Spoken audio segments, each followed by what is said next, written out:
about family and jacking up this paper high as holding on, already. So that's what it's really about. All this old shit here. If I wasn't rapping, I could get on this old shit here, this ain't nothing but serious listening, Now it's about making some money, man. I say, juicy. You know what it is, boy. Yeah, pagbaba yung babae nila ay nagtitinginan. Nung kumanta, isa-isa silang nagtitilian. Nung singilan, nagulat ka, ang taas ng talimpi. Mas mataas pa sa artista, ang sadistang rapper G. Baby, pull up, come and see.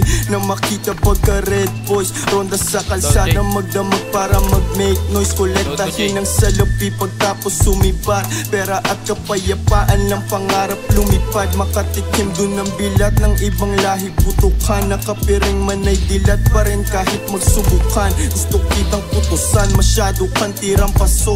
Di ka boss ay utusan, kabado ka mukhang palo. Gusto mo maging ako, handa ka ba maging apo? Kung sino man ang banggiting rapper, mas magaling ako. At kung maaning ako, di ko yun sinasadya. Talagang tatamaan ka kung di kita matatansya. Good boy, pare kali lumaki, kumate. Mga palad biglang pera dumating. Gumaling, pako lalo mga sulat sumakit. Umalis ka umaupo pag ako yung umentra. Laging naka full speed, laging dala new shit.